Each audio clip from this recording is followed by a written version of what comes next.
I want to begin with a review.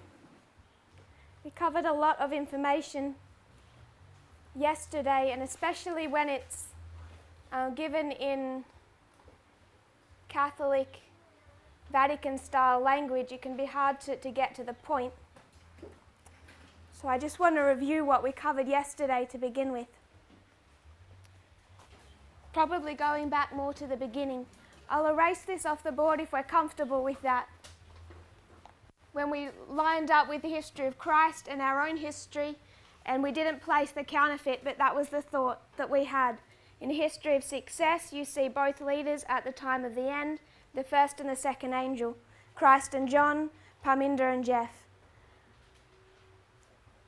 The second arrives at the waymark of baptism, or 2001, and they become more visible, but they are not yet leading the movement until you have Christ come out of the wilderness after the marriage of Cana, finally at the first temple cleansing, around the time of the imprisonment of John, lining that up with 2014.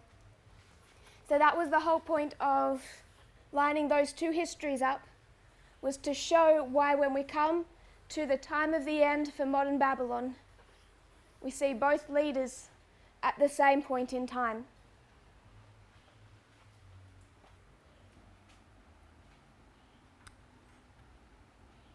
Just to give a little bit of history, it's possibly oversimplified version, but around the time of the Second Vatican Council, you had in the 1860s, late 1860s, early 1870s, you had much of Latin America engulfed in civil war.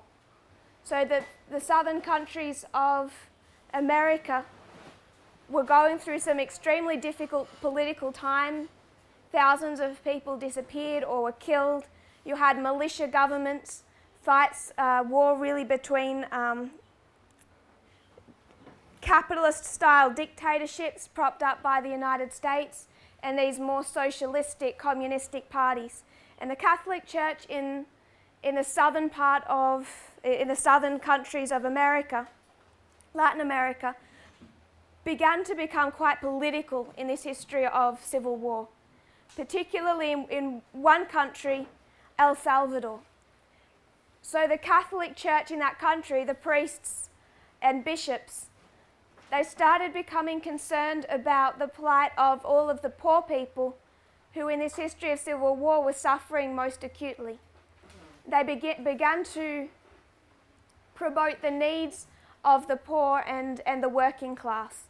And this essentially is what drew them to a type of Catholic doctrine that was equivalent, or the religious equivalent, to socialism.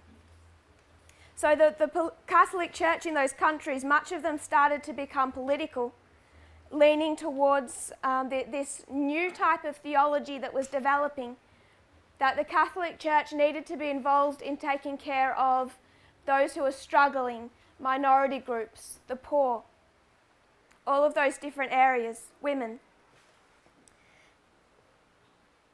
And this happened around the same time as the Second Vatican Council.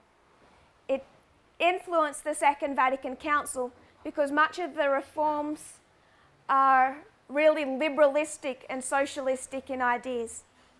So if you were to think of that concept, this theology that was developing in Latin America, their ideas of taking care of the poor, for example, if you are a strong Catholic, you do not believe in contraception of any kind, unless it's some type of monitoring a woman's monthly cycle.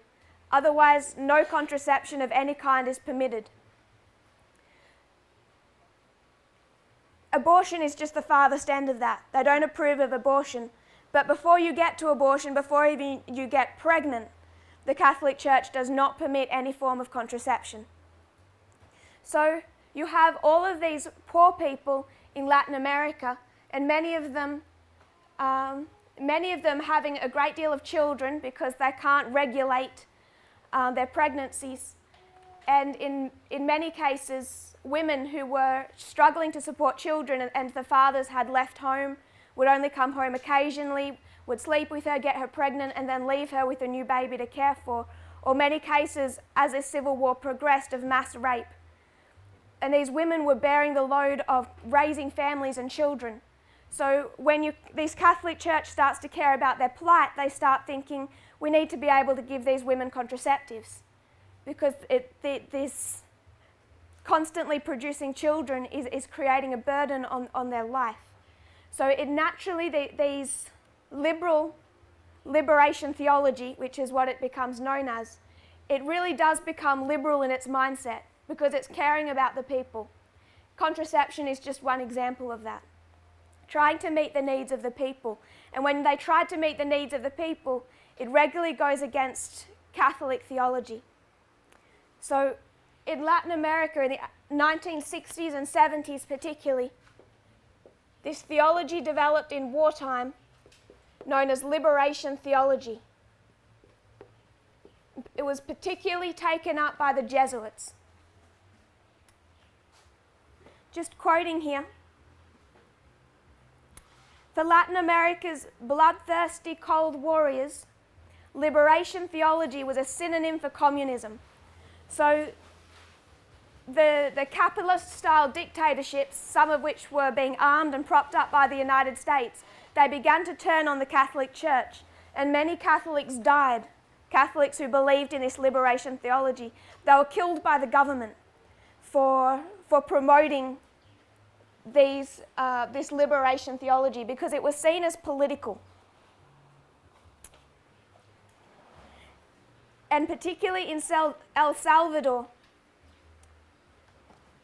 the government militias would shout a phrase, "Be a patriot, kill a priest." So that was their mindset towards Catholicism through this history. If you want to be patriotic, be a patriot, kill a priest. Because it was the priests, the Catholic Church, that were promoting socialism in Latin America. I want to come back to 1979. 1979, where does John Paul go? He goes to the United States, to Washington. We remember that, right? He also goes somewhere else. In 1979, he visits South America, and he goes to Mexico. He attracts the largest crowd in history, estimated at 5 million people, showing that he had a political influence to reckon with. And he used his power to denounce liberation theology. So John Paul grows up in Poland. He's an extreme conservative. His mother dies, I think, when he's about 8 years old. And if you want to break down his psychology, he has a bit of an issue with women. His mother was extremely sick. He lost her when he was 8 years old. He turned to Mary, but this is the problem with the Catholic Church. They mask their sexism with Mary, as if they look up to Mary because they're looking up to this mother. But when he looks up to Mary, it's such veiled but extreme sexism. A woman has worth as long as she's a virgin, as long as she's this lifted up as this pure, glowing, holy thing. Not for her mind, not for her actions, only a pure womb. That's how the Catholic Church views a woman. So his mother dies when he's 8 years old. I think it was 8. And he turns in an extreme way to the Catholic Church and to Mary, and is extremely conservative. So as he is trying to see the downfall of communism, he has all of these troublesome Jesuits, particularly Latin America, promoting socialism and this liberation theology. In Mexico in 1979, he attracts a crowd of 5 million people and starts to publicly denounce this liberation theology. He says, when they begin to use political means, they cease to be theologians. Can we sense John Paul's hypocrisy? Was he political? Yes, he was political. But when these priests are going against his political ideals, promoting what is really quite liberalism, he begins to accuse them of using political means. He has a particular issue with women, quoting, "Women were the thorn in John Paul's side. Their challenge pains him more than pains. At this point, their demands and criticism enrage him. Yet the searing controversies surrounding birth control, divorce, and the ordination of women are not going to disappear. The revolution in women's rights is ongoing. John Paul II's opposition to it is fixed, his rigidity is well known. As his line has hardened, his temper has flared. In 1985, he met with the Undersecretary of the United Nations. Her name was Nafis Sadiq. The Undersecretary of the United Nations on Population and Development. She met with him privately at the Vatican, and they began to have this veiled disagreement about the role of abortion in developing countries. She insisted that the matter had to be addressed. Domestic violence was rising, and women were often becoming pregnant unwillingly. John Paul burst out angrily. Don't you think that the irresponsible behaviour of men is caused by women? Perhaps such a view is not surprising in a Polish patriarch of the Pope's generation. So this article, it begins to break down his mentality. It's extremely sexist, extremely not liberation theology, put it that way, extremely conservative. So in 1979, he travels to South America and denounces this liberation theology that's been rising up over the last 10 years. A couple of years later, in 1981, he directly takes on the Jesuits. The Jesuits have been fairly independent to the Vatican. They've been quite strong-willed, and despite opposition, they've been promoting this liberation theology. In 1981, the head of the Jesuit order, I don't think he died, I think he had a stroke. He wasn't able to continue as head of the Jesuit order. Until this time, it was known that the Jesuits, they were the head of the Jesuit order is known as the Black Pope, if you've heard that term, because he's the second highest in command in the Catholic Church. It goes Pope, head of the Jesuit order. That's the hierarchy. That Black Pope could no longer fulfill his job function, and the Jesuit order elected his successor, as is always the practice. Quoting from Time magazine, 1981, John Paul has entered a high-stakes game. The Jesuits are the largest and the most dominant of the men's orders, 27,000 of them, far-flung influence in education, theology, and missions. Their general, the head of the Jesuit order, is considered the second most powerful figure in Roman Catholicism. John Paul II, no stranger to controversy, last week took a bold step to bridle the Society of Jesus. In a move interpreted as a warning to all religious orders, he suspended the normal workings of the Jesuit constitution, removed the acting leader of the organization, and replaced him with 2 Italian Jesuits who were conservatives and essentially acted as puppet leaders. Pontiffs have intervened in the past by dictating the elections of Superior General, head of the Jesuit order. In 1773, Pope Clement XIV even dissolved the society, a 41-year-long humiliation that some Jesuit intellectuals close to the Vatican are comparing with John Paul's treatment. So all through his rise, and then finally when he became Pope in 1978, then in 1979 when he goes to Mexico, he's denouncing this liberation theology. 1981, he begins to take control of the Jesuit order, and he forces them into submission. He removes the leaders and puts in puppet leaders, and they're supposed to elect their own leadership.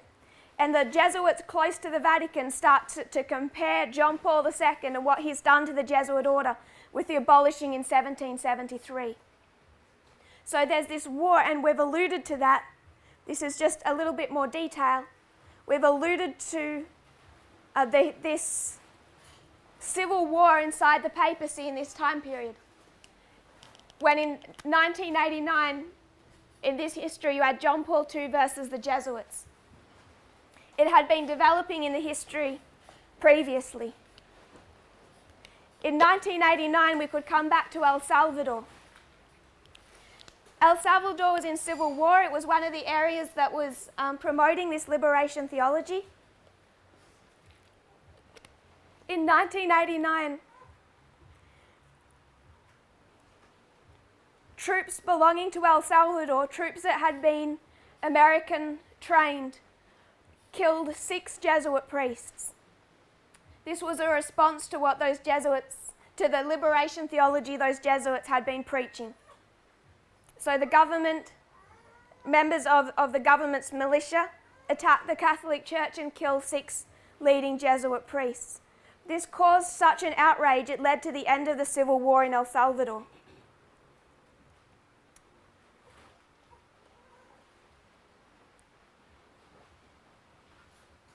In 2019, this is a New York Times article from 2019, takes us back to 1989, the killing of the Jesuit priests in El Salvador, the political impacts of that, and then it speaks about how 2019 Pope Francis, the first Jesuit Pope, visited Central America and hailed the Jesuits working in Central America as pioneers in the struggle for social justice.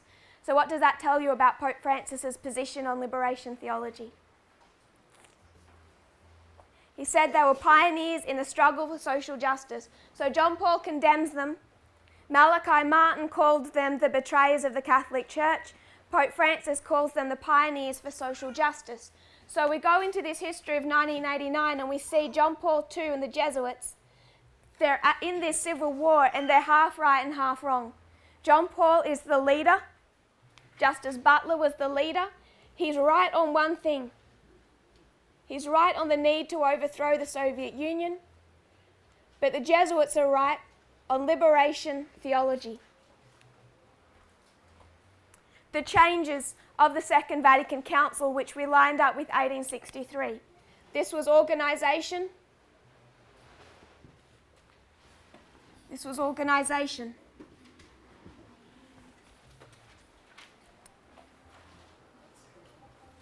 Yes?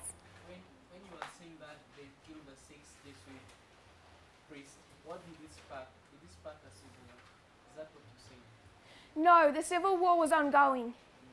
It was a major catalyst in the end of the war because people were, the international outcry at the killing of Catholic priests. It forced people to negotiate peace. So we know John Paul's position on liberation theology. We line that up with 1888, the leadership opposing this radical new faction with seemingly new doctrine, lining that up with Butler, the leadership opposing Wagner and their supposed radical new doctrine. We find that both had elements that were correct and incorrect. John Paul II is the leader who's doing a good work, but he's rejecting this new theology. Butler rejected justification by faith. John Paul II rejected liberation theology. We lined those two up, and then if that's 1888, the next waymark on our reform line is the time of the end, 1989. We line that up with 2001, and that's when we see a new leadership raised. In our history, it's the time of the end, so how many do we have? 2. Both arrive at the same time, first and second angel, Elder Jeff and Elder Parminder. Compared and contrast that, we saw in 2001 the rise of Ratzinger, who's going to be the first angel, and then Bergoglio, who will become the second. I just want to mention Ratzinger's position on liberation theology. He is the most prolific theologian the Catholic Church has had in 100 years. But his position on liberation theology was not favourable. It was in line with John Paul II. He said liberation theology was a singular heresy. He blasted the new movement as a fundamental threat to the Church and prohibited some of its leading proponents from speaking publicly. In an effort to clean house, Ratzinger even summoned outspoken priests to Rome and censured them on grounds that they were abandoning the Church's spiritual role for inappropriate socio-economic activism. So Ratzinger is not favourable to liberation theology. He calls it a singular heresy and a fundamental threat. So he's not going to take on this liberation theology. Instead, in 2001, he's going to take on the sexual abuse crisis, the greatest crisis since the Protestant Reformation. In 2001, he takes over all of those cases worldwide, and he begins to clean up, in his own words, the filth inside the Catholic Church. At the same point in time, we have Bergoglio, and he becomes a cardinal. He meets some of those radical liberation theology believing cardinals that had formed the top secret St. Galen group. Under Ratzinger and John Paul II, they had pretty much gone into hiding because they would get censured, sometimes excommunicated. So this secret group, St. Galen's group, that were of this bent towards liberation theology, they formed this top secret group and started planning how they would overturn the Catholic leadership and bring in a pope who believed in this type of liberalism. They meet Bergoglio in 2001 when he becomes cardinal. It's also worth noting that in 2001, he had been relatively unknown. Bergoglio does this act in South America where he visits victims of HIV/AIDS and he kisses and washes the feet of AIDS patients. This has become a major part of his, you could say, cult of personality. Every time people think that he's bad or he's done something wrong, people say, well, in 2001, he washed the feet of AIDS patients. It became quite famous. So you begin to see him recognized. We mark up here the arrival of the second angel. In 2005, we see the arrival of Bergoglio. In 2001, we mark the death or the bypassing, you could just call it death of leadership. In 2005, we mark the death of leadership.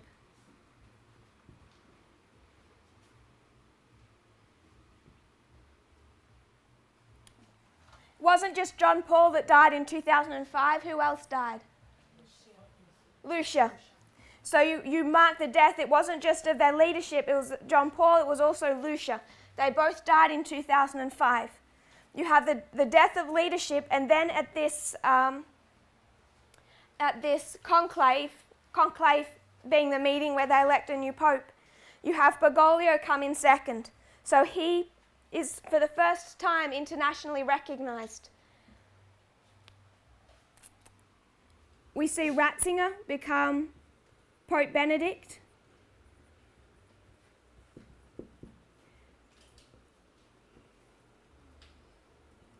But we also have Bergoglio coming in second place.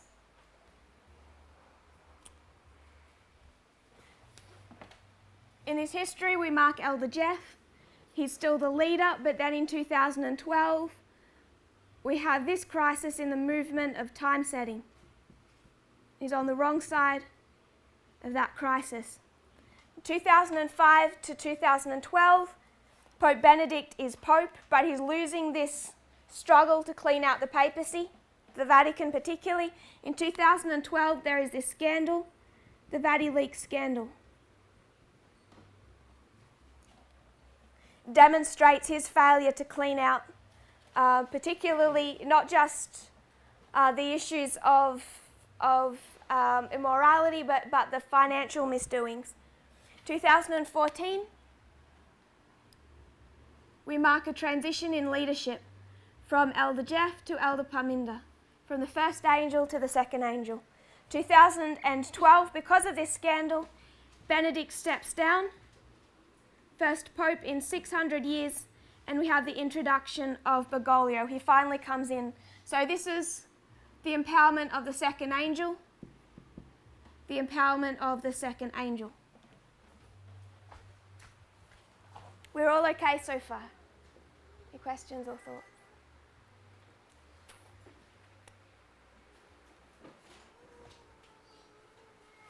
Immediately, Pope Francis begins to make a storm.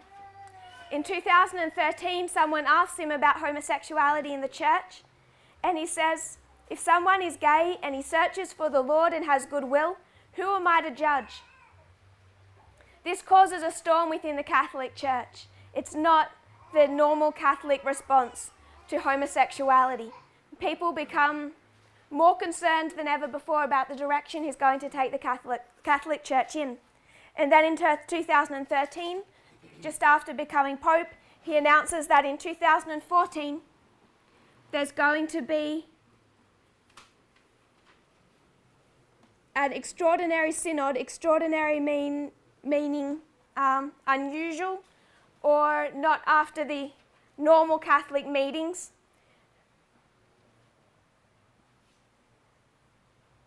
It's not one that would have just been part of their rolling calendar. He's called a special synod on the family.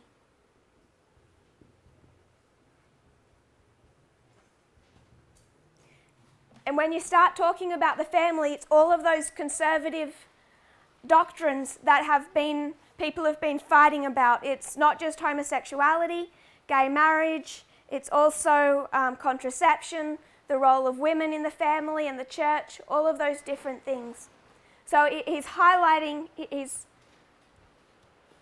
choosing this synod on the family. This is what all of those liberation theology arguments center around. And we went through a history of that synod. There is a book written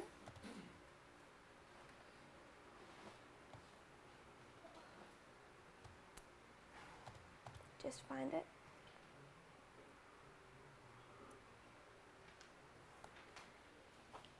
There's a book written by a man we should remember.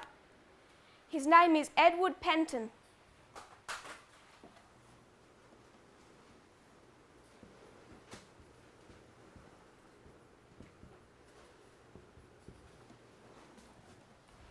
And the title of the book is, he's a leading Catholic. If you were to go to EWTN, which we spoke of yesterday, you'll find him being interviewed on camera, article after article. He's a common Catholic journalist, conservative, I believe. And it's titled, The Rigging of a Vatican Synod. Do we all know what rigging means? Who wants to explain to us the meaning of rigging, in case anyone's confused by that word? Brother Willie, what does it mean to rig something?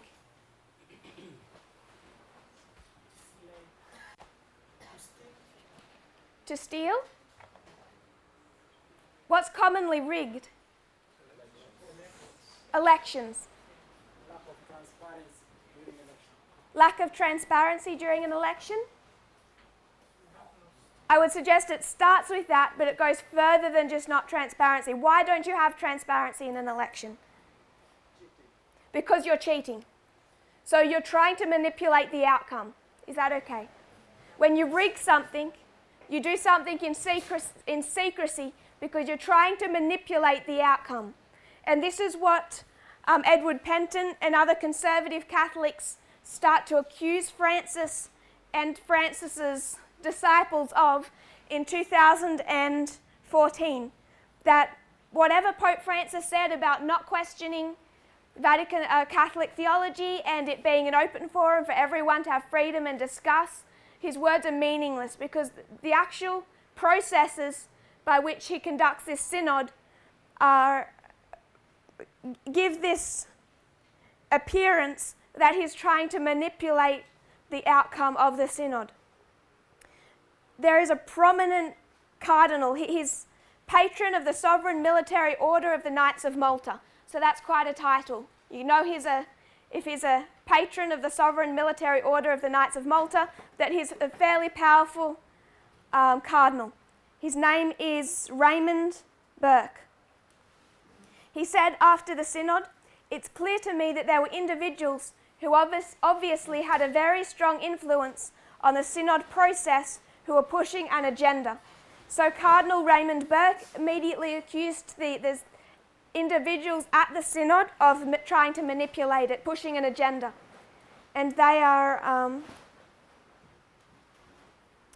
those individuals were handpicked by Pope Francis.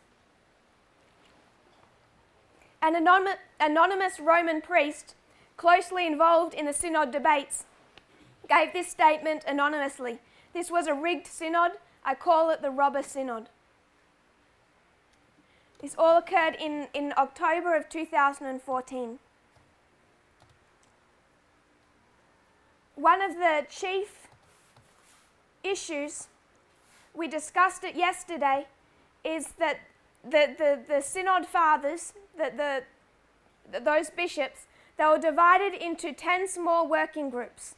So there was 10 groups formed, 3 Italian, 3 English, 2 Spanish, 2 French, working in their own languages, who were to propose amendments to the report in preparation to make a final document that they would all sign off on and would be released to the world. So they were meant to organise in small groups and discuss their points and what they wanted in this final report. And they were to put their suggestions into writing. Normally, once those small groups, because this is the way every synod operates, those small groups write the report of what they believe, and then that report is meant to be written out and given to the public. It's meant to be made public. But after these working group sessions had finished, Cardinal Baldisseri announced to the participants in the Synod Hall that the reports of the groups would not be made available to the public, contrary to the practice of previous synods. Instead, a summary would be made of the group's discussions, which would then be published. All that means is if I have a view and I put it into writing, instead of my view being put into writing and distributed, someone is going to take that view, make a summary of it, however they want to word it, and then that will be published. This is what Pope Francis had done that manipulated the outcome. Because if my views are conservative, Pope Francis has liberals interpreting my views and rewording everything. So that the conservative essence of my writing gets lost. We talked yesterday about George Pell. Do we remember him? He's the Australian, currently in a maximum security prison. He didn't respond well to this. Eyewitnesses said that he slammed his hand on the table and insisted that people had a right to hear what the bishops were saying. So pretty much you had anarchy in front of Pope Francis in the Synod Hall. 17 bishops, cardinals, one after the other, stood up and denounced the decision to not publish the writings. There was uproar and chanting for a number of minutes. In the end, Pope Francis caved and he allowed some publishing. They called this a mini revolt. So I think we can all start to appreciate that it's not that easy being Pope. It's not that easy even for Pope Francis to go in front of all of his bishops and cardinals and say this is how we're going to conduct this meeting. They're in open revolt to his decisions. But then when it comes to the final working document that was to be released publicly, we discussed how he put those 7 liberals on the drafting committee for this document, and then finally had to bring in a conservative, and that turned into a huge civil war mess itself.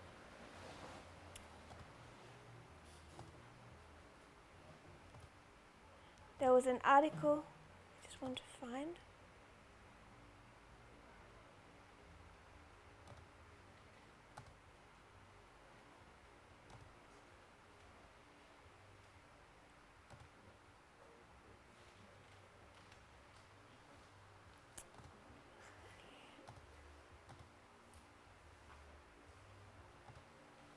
I can't find it here now.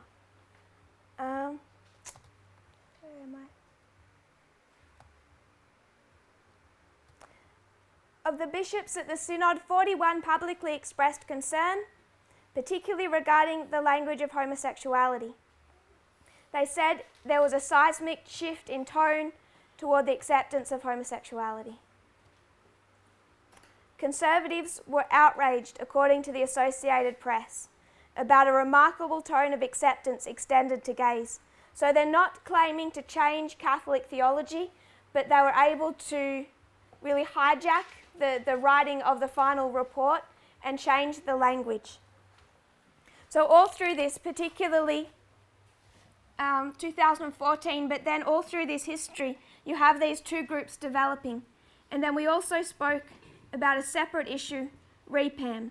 Separate to what he's doing with the Synod on the family, they organised this REPAM conference.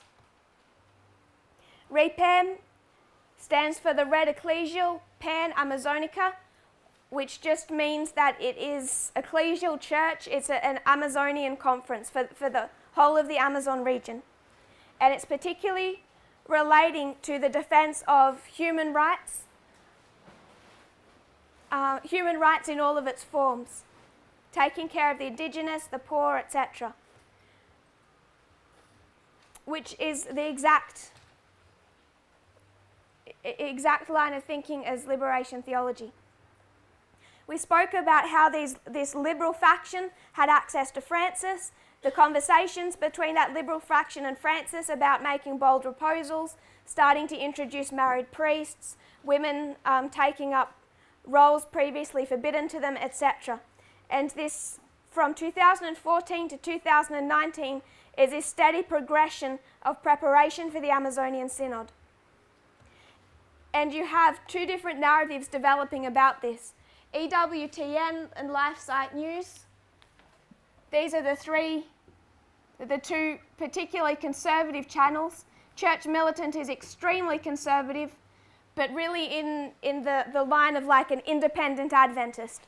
These two, you could say conservative Adventist if you were to compare and contrast.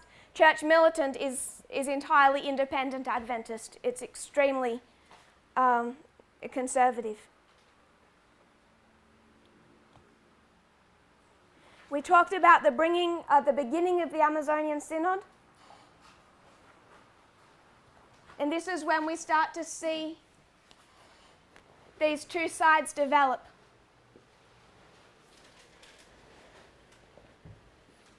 You have EWTN and NCR, National Catholic Reporter. There's another website known as National Catholic Register. It is not the same thing. It is conservative. National Catholic Reporter is separate to that, and it is liberal. So if you go to NCR, make sure it's Reporter and not Register. As the Amazonian Synod begins in the later months of 2019, around October, November, these factions really break into the open. I want to step back from that and come back to prior to that. So can we see that there's these two factions developing? Conservatives and liberals, both having a leader to look to. Normally, the leader, when there's a leadership transition, you find the first leader died. If you were to go back to the history of Moses and Joshua, when the mantle is passed to Joshua, what happens to Moses? He dies. When you come to the history of Christ and you go to John, from John to Jesus, what happens to John? He dies. When you come to 2014, there's a mantle changed, but has Elder Jeff gone anywhere? No. So people now are tested. They now have a choice between two leaders. They don't have to follow the second. They can feel comfortable following the first. So you have these two factions developing in these histories between who follows Jeff, his disciples, and who follows Parminder, his disciples. So from 14 to 19, you have these two sides develop, who follows Benedict, his disciples, and who follows Francis, his disciples. They have two leaders to choose from. And it's not happened in 600 years that you would have a leadership transition as this in the Catholic Church. Pope Benedict, is he supportive of Francis? To begin with. He says at the beginning, I'm passing the mantle, I'm going to go into hiding, but he never truly relinquishes his control. Normally, if a pope resigns, what does he become?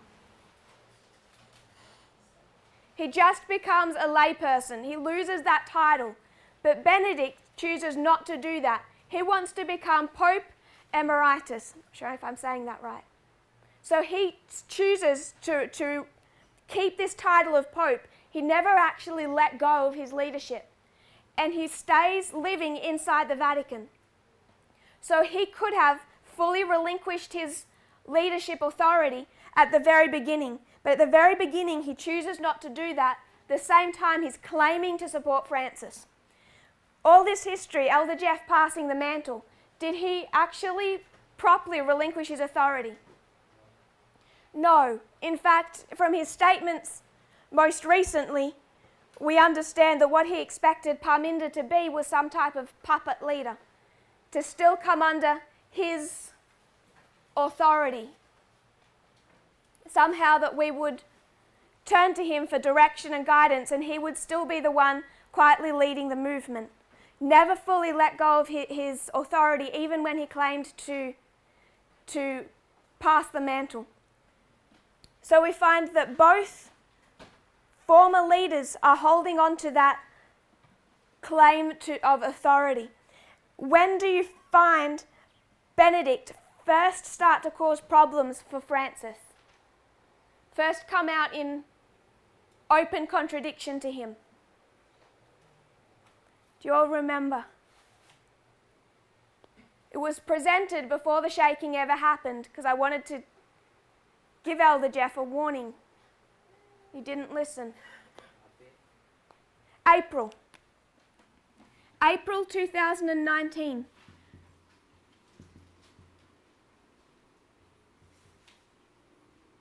April 2019, just prior to this, Francis has been dealing with the sexual abuse crisis. And what is Francis's position on the sexual abuse crisis?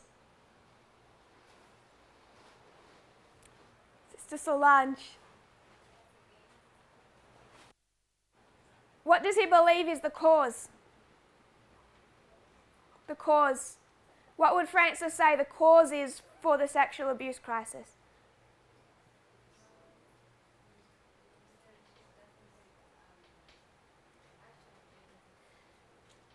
Inaction of leadership. It's part of it. Anyone else want to add to it? Priests who do not have wives, maybe they can be allowed to marry. He isn't that open, but he's starting to introduce that thought that priestly celibacy, the way that, at the very least, how priests, they're at a young age and they're locked off from the community. Really, they're quite emotionally underdeveloped. They have, by the time these young men enter the priesthood, they have not developed in society properly. They end up warped people. And he's starting to allude to that these priests have not been properly connecting with their societies, and there's some type of issue there.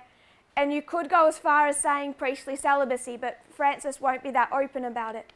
So Francis, prior to April 2019, he has a meeting where he calls all of the key leaders of the Catholic Church across the world and conducts meetings on this sexual abuse crisis. And he starts to meet with the victims. And through those meetings, he starts to push this idea that it's because of this disconnect between priests and society. How is that different to the Catholic Church's position before? Because that's not the normal Catholic position on why these cases occur.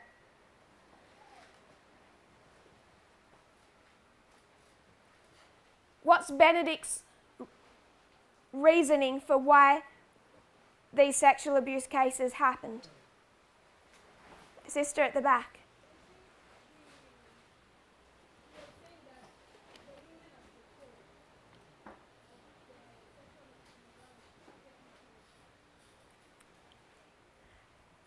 Benedict doesn't say that. That's what John Paul said. Women are raped because of their own fault, essentially. Benedict doesn't name women particularly. Who does he blame? Because in the most largest percentage of cases, the victims are boys. Women are still abused, but the majority of the victims are young men.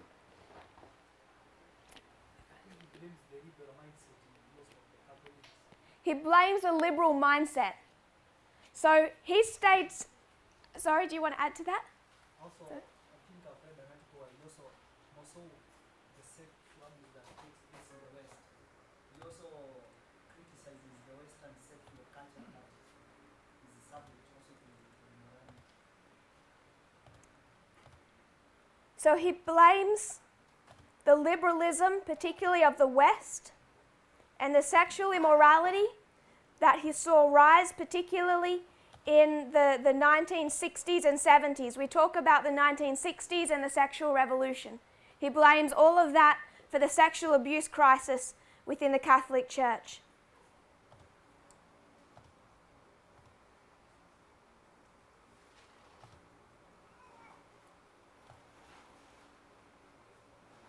This is an article of The Guardian. It's The Guardian, April 20, 2019. It's titled One Church, Two Popes. So if you look up The Guardian, One Church, Two Popes. The crisis inside the Vatican. Why Catholicism is in crisis this Easter. In his pre-Easter address to pilgrims gathering in Rome, Pope Francis highlighted Jesus' words as he died on the cross on the first Good Friday. "Forgive them, Father, for they know not what they do." We all, the Argentinian pontiff stressed, need to find the courage to forgive those who have wronged us. Those remarks sparked speculation about who exactly Francis was struggling to forgive. Top of most lists in Rome this Easter is his predecessor, Pope Emeritus Benedict XVI, who decided in 2013 to break with 600 years of work unto death, papal tradition, and retire. This opened Catholicism's door to the breath of fresh air that is Francis. So you can see how liberal news articles treat Francis. How do they like him? It's clear he's well supported. For the past 6 years, as the winds of change have blown through the church, Benedict has by and large kept a respectful silence, ignoring the ever louder pleas of traditional Catholics who want the 92-year-old to join them in opposing Francis's reform agenda. So conservative Catholics are not hiding. They're calling to Benedict to come out of retirement and oppose Francis. But he stayed quiet from 2013 to April 2019, when Benedict published a 6,000-word article in a German magazine. It made headlines by blaming the clerical abuse scandal on the moral relativism of the 1960s sexual revolution and the homosexual cliques that allowed this lawlessness to infect seminaries. It is a line of argument that directly, and conservative cardinals insist, pointedly contradict all of Francis's efforts, including a summit of world bishops in the Vatican in February, to tackle the damage done by pedophile priests by pointing the finger at a dominant culture within the church. A culture that encourages priests and bishops to operate as if they are above the moral guidelines they preach and regard themselves as beyond the sanction of civil courts. Pope Francis the Reformer is being challenged by his conservative predecessor, who now has a far-right backing, including Steve Bannon.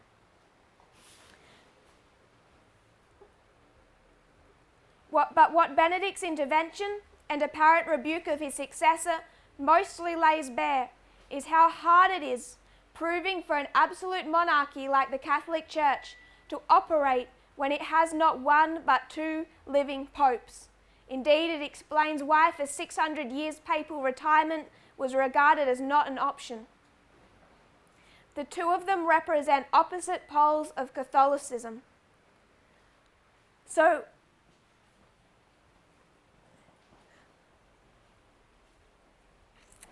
wanting to call him Ratzinger. Benedict breaks his silence in early April 2019.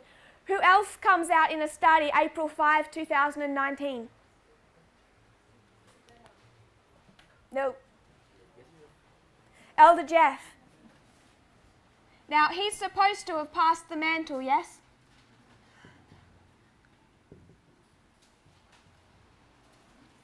April 2019, Benedict releases this 6,000-word essay undermining his successor.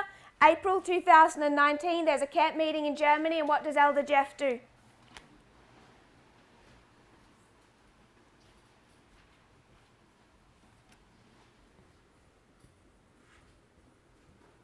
What presentation was released at that camp meeting? Half right and half wrong. And what is he saying?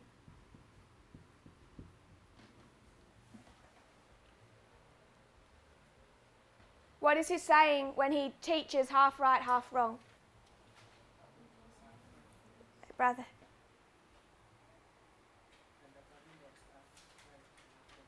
When? 2012.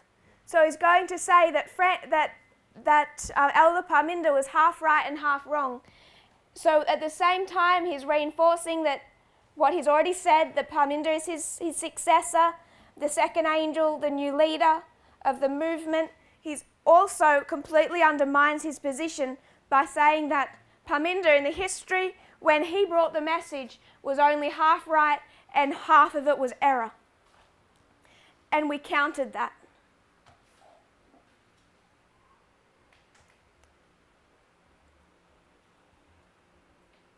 So in April you have that tension internally between those, and this is what really starts to divide people. Jeff's disciples from Parminder's disciples. People are unhappy with the position that we took against him. And you have these two factions. Within Catholicism, same month, you have these two factions as Benedict comes out of hiding and undermines Francis.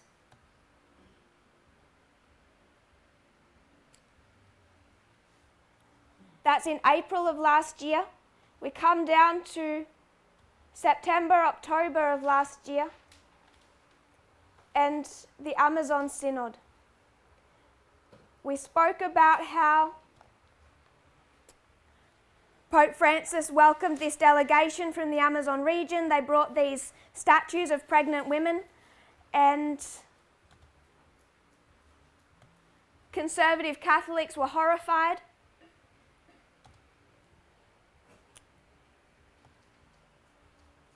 Quoting one cardinal, Cardinal Mueller, strong conservative. Pope Francis sacked him in 2017. He went on EWTN and said that the great mistake was for Francis to bring idols into the church in the first place. To throw the idols into the river, as a conservative Catholic again had done, may be against human law, but to bring the idols into the church in the first place was a grave sin, a crime against divine law. So what they're accusing Pope Francis of, what sin are they accusing Pope Francis of? Bringing idols into the church. What do we call that? Idolatry. They're accusing him of idolatry. The National Catholic Reporter answers back. So they are saying idolatry,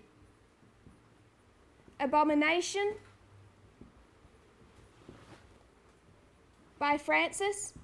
National Catholic Reporter counters back. They do a four-part series on EWTN and accuse EWTN, at least in this instance, of racism.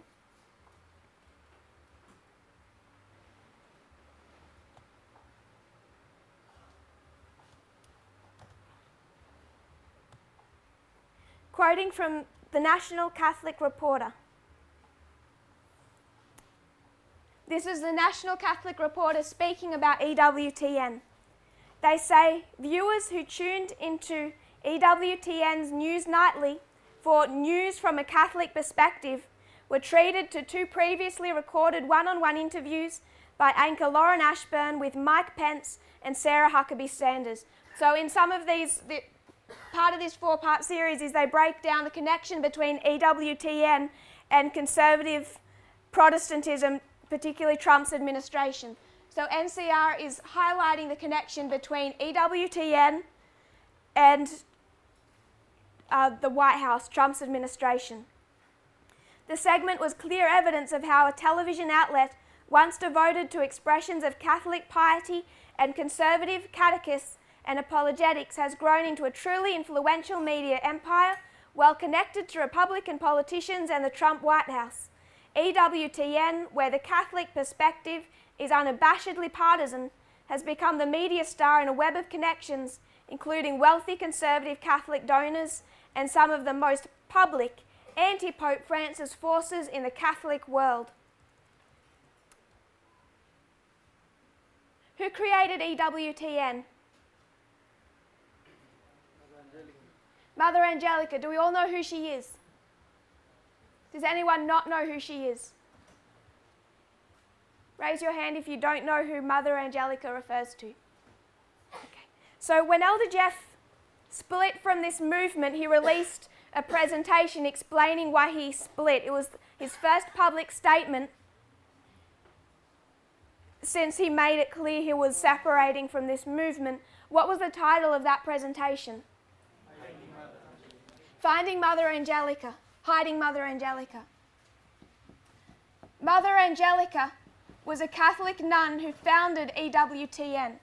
What Elder Jeff did was he said that Tess taught that in 1996 there's the formalization of a message, but also in this history you have two streams of information, two internal, two external. I say those two streams are CNN and Fox, symbolized by those titles. I say that CNN is good and Fox is bad. We all are familiar with that. What Elder Jeff says is that both Fox and CNN are bad. That they're both streams, two streams of the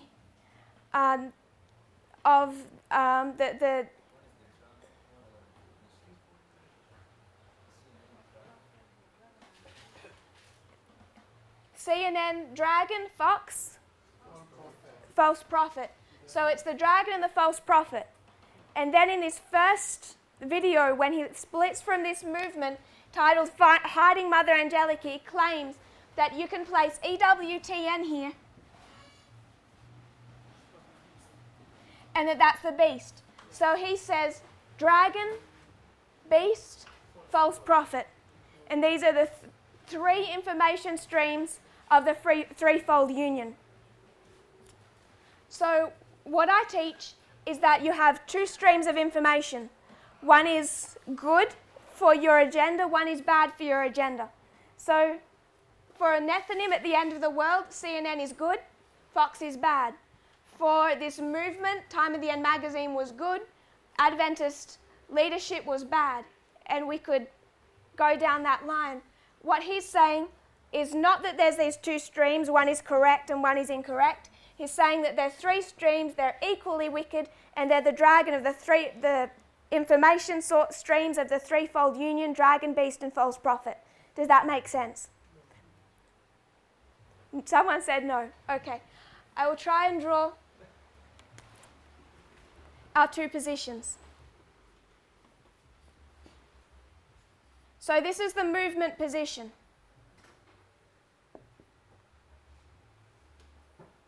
We teach that in every dispensation there are two streams of information. One stream is good, one stream is bad, and it's about choosing the good from the bad that is our test in that dispensation. So if you're in the dispensation of the ploughing, you have to choose the Time of the End magazine over your conference church pastor. Does that make sense? And then what we're saying is that if you're a Nethinim, you want to be on the right side at the end of the world, you have to choose CNN over Fox. Does that make sense? So we say two streams. And while you find them in every dispensation, it is the formalization of the message for the 144,000. So 1996 has a special place in that structure. And in 1996, we placed, just dealing with the external, not that we can do the internal, Time of the End magazine, church pastor, but just with the external, we say CNN and Fox. Fox News becomes the propaganda machine of the Republican Party and evangelical Protestantism. They become the stream that, if we use the Uli and the Hiddekel, takes you to the lake of fire. CNN, not talking morally, they give the right message at the end of the world for the world. So CNN become good, and don't think morally, think prophetically, parabolically. CNN become good, Fox become bad. This is the information stream that they can ingest safely. This is the one that they cannot. But I also recognized that 1996, being the formalization of the message, you can place many things here. So you can place Yahoo News here. You can place Google. You can place Cryptome. Cryptome was the predecessor of WikiLeaks. It inspired Julian Assange to create WikiLeaks. Google's just a search engine, but all of these things you get placed in 1996 at the same time as the formalization of our message. It's a huge boom for these information streams. And I'm not trying to say that Cryptome is good or bad. It just fits in there.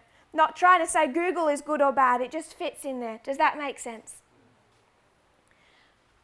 So it's not just Fox and CNN. They become a symbol of the Uli and the Hiddekel, the good and the bad.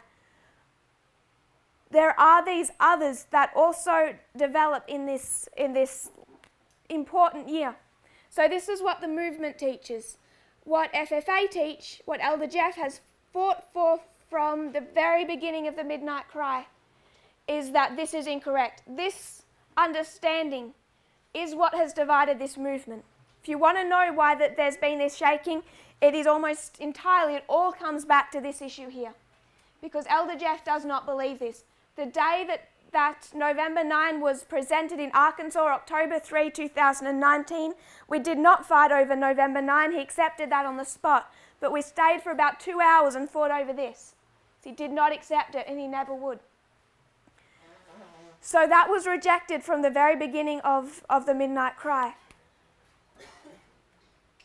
What he teaches is that in 1996, you have CNN. It is the voice of the dragon. You have Fox, which is the voice of the false prophet. And you have EWTN, which is the voice of the beast. So he says that these three information streams are the voice for the threefold union. Does that make sense? What doesn't make sense about it? My brother. You said it doesn't make sense. What's the confusion? Mm-hmm.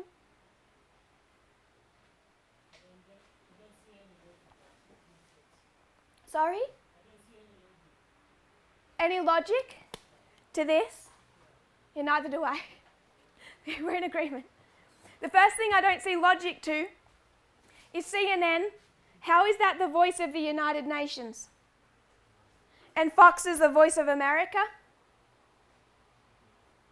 CNN is created in America. It's a news platform for Americans, just as much as Fox is. So how can you say CNN is the voice of the United Nations? Who's influencing what CNN broadcasts? Because it's not Pakistan. It's not Uganda.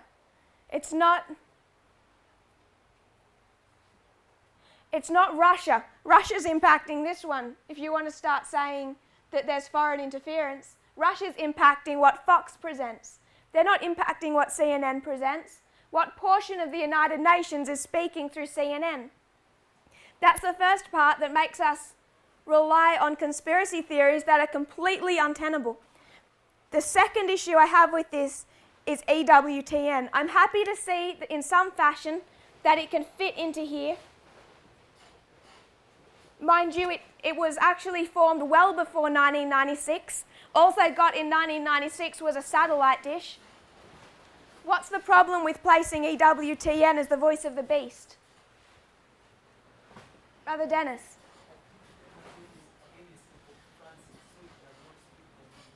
Does it speak for Benedict or Francis? It speaks for Benedict. They are entirely against Pope Francis. So are they speaking for the papacy? No. Instead, you find we come down to this dispensation, and how many streams do you have internally? How many streams? You have 2.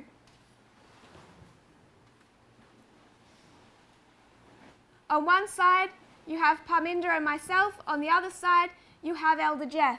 You come down to here. I'll change that. The movement, FFA. Come down to the papacy, and how many streams do you have? 2. National Catholic Reporter and EWTN. So when Elder Jeff leaves this movement, he makes his first presentation on EWTN and says that that is proof that I am wrong about 2 streams of information. Instead of proving us wrong, he just proved it. Because what he identified was that there are 2 streams within the Catholic Church. It entirely fits our model. And in those particularly in the last months of 2019, this all blew into the open war between National Catholic Reporter, Liberal supporting Francis, and EWTN, Conservative supporting Benedict. These were the 2 media streams for the Catholic Church, and they were openly hostile to each other. Go on to National Catholic Reporter and look for that 4-part series. It won't be hard to find. Just put into Google the 4-part series by NCR, and it'll bring you to these 4 articles against EWTN. And it goes back and forth between them.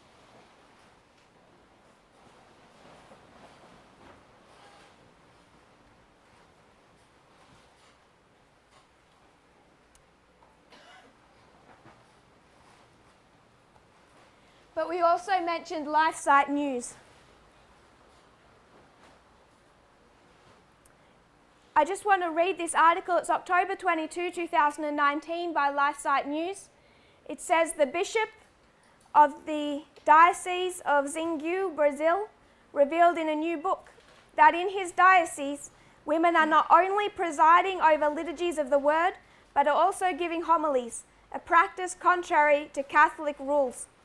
In his new publication, Bishop Krautler repeats his call for married priests and for female deacons, as well as for female priests. It is in this context that he speaks about the large role that women already play in the church in his own region in Brazil. When claiming that women have too little say in the Catholic Church, he states, Brazil, and perhaps also somewhere else, is at the most a tender flash of light. It is far from proof of the sunrise of these things, that the introducing of women priests and all of this, but he's convinced that the time will come. And he hopes that the Amazon Synod will break open new paths, make steps towards this direction. In 2014, he met with Pope Francis and explained his views. For this, then they go to an Austrian bishop, Don Philippe. He says that tradition has had a bad taste. He proposes to get rid of the ballast that has been accumulated over the centuries, which we in our church carry with much suffering, and which some in the right corner fanatically defend as tradition. So yesterday when we closed, we talked about the argument over dispensationalism. It's what divided this movement. Is what God says, instructions in one dispensation, in application, does that change in another dispensation? We've gone through that with diet, we've gone through that with racism, and the final straw for those that left was dealing with that with with sexism. Understanding the methodology of dispensationalism. And this fight between these liberal bishops and the conservative faction is all about how do you approach tradition? Is it eternal or is it dispensational?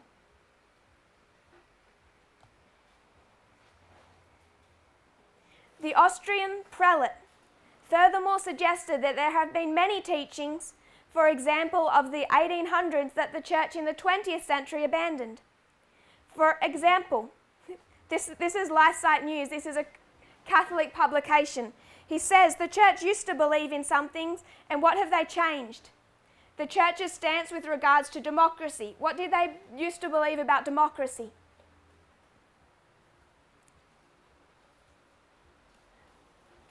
So the Catholic article is going to make the argument for dispensationalism, saying 200, 300 years ago, the Catholic Church was dead set against democracy and religious liberty, and also to other novelties introduced in the Second Vatican Council that would have been regarded as heretical at the time of the First Council. So they're saying we've already changed some of our beliefs based on dispensation. It's the same thing that we said. We don't eat fish, we don't practice slavery, because that was past dispensation and God is requiring different of us today. They make the argument 200 years ago we did not practice religious liberty and we would not permit democracy.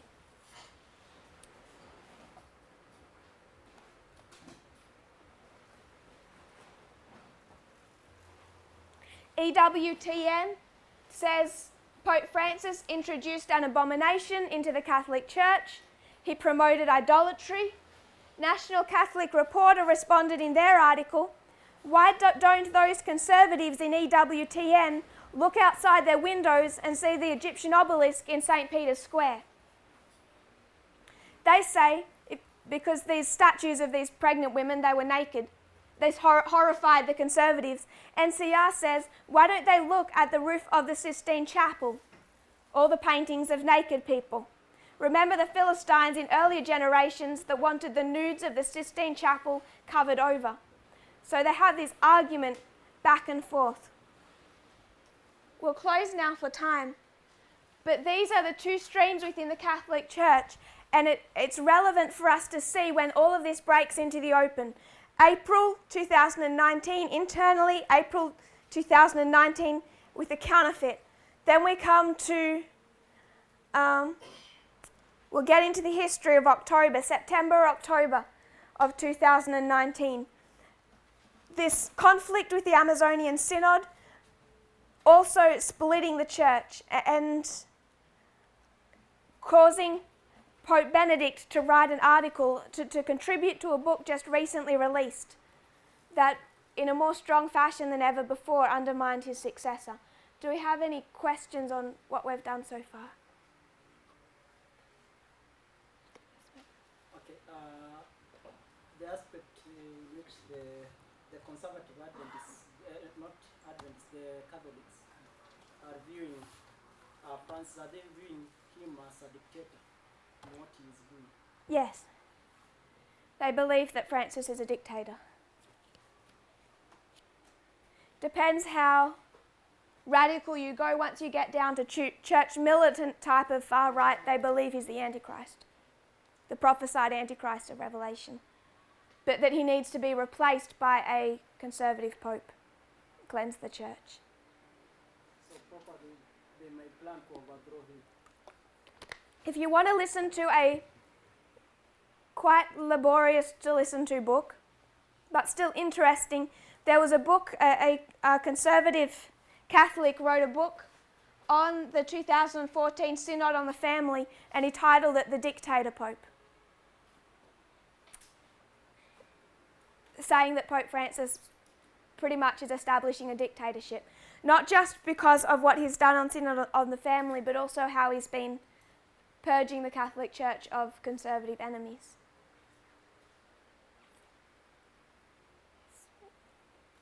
Yeah, so from this line, Pope Benedict's recents in 2013, and then in 2019, when Pope Francis is trying to bring this question of celibacy, it can allow, how do we call them?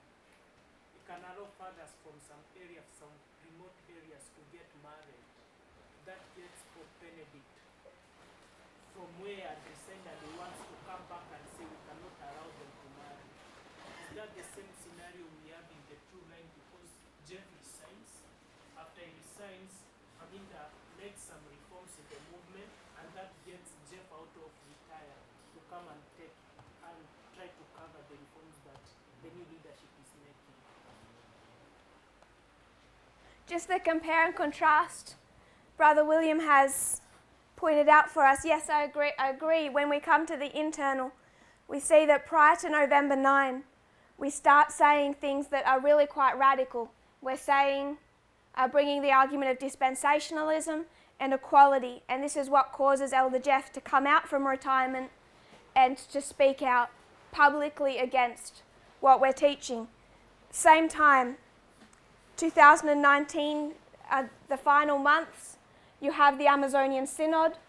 Everyone knows where Pope Francis is heading, the introduction of bringing in equality with women as far as allowing them in certain cases to perform certain functions, which everyone knows will lead to them being introduced into the priesthood, and also allowing married priests. And that causes Pope Benedict to come out of retirement, contribute to a book that's been recently released. But he wrote that book, he wrote his portions for that book, not this year, but in the September, October months of 2019. So it might not have been recognised until now, but that was happening at the same time as the internal shaking. Just word on that, just remember something that as a pope was come out of power, like Benedict, there is a certain white garment they are supposed to wear, which is like a form of respect to the one who precedes him, and he is not allowed to speak anything against the one who was his predecessor. And I just found it interesting with Brother William's quote that Pope Benedict has just written 6,000 articles trying to criticize the rulership of Pope Francis, something that he is not allowed to do. So it's like a dead man speaking. The same thing, when Jeff comes back to speak against the new reforms, something is not allowed to do, trying to undermine the predecessor. So Brother Dennis just highlighting, Successor. I knew what you meant. Brother Dennis is just highlighting how it's not permitted for Pope Benedict to speak out against his successor, how he's supposed to wear the white garment that shows his respect and submission to the new Pope. He's not actually permitted, and I think, Brother Dennis, you used the term dead man talking. He's not supposed to interfere with the actions of his successor. That's essentially illegal, not permitted. And yet we have the same in the internal. We have he who symbolically, he ended in 2014. This is marking the death of the first angel in our history of success, the line of Christ. And yet we come up to this history, and where he is not permitted to be speaking against this movement, we find that he does. So the compare and the contrast works neatly, particularly from 2014 through 2019. You find this transition in 14 and 13, but the restructuring Francis does in 14. This division between these two sides, the disciples of Jeff, the disciples of Parminda, the disciples of Benedict, the disciples of Francis. The disciples of Benedict saying, please come out of retirement, please sort out this mess. The disciples of Jeff were not so subtly saying the same thing. We come to April, counterfeited, end this movement. Elder Jeff speaks, Pope Benedict speaks. Later months of 2019, it's open conflict between two streams of information. Open conflict between this movement and FFA, open war between NCR and EWTN, and the Conservatives again looking to Benedict. Elder Jeff starts speaking in the final months of 2019. Pope Benedict starts writing in the final months of 2019, both undermining the changes of their successor, that book only released in the last couple of weeks that Benedict was writing in that time period. Title of the book? Does anyone know the title of the book?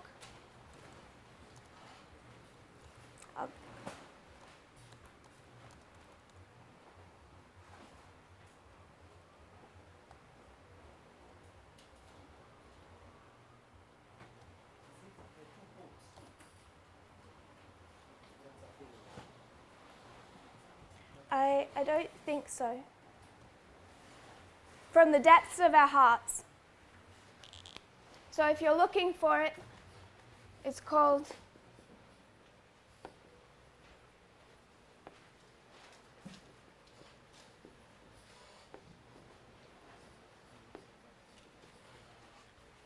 From the Depths of Our Hearts. It argues in favour of centuries-old tradition of priestly celibacy within the church.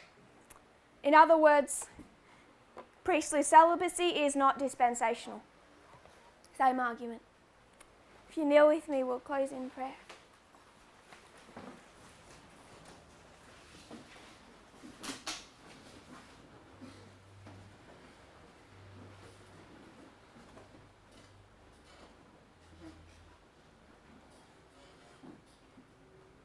Dear Father in heaven, thank you for our blessings.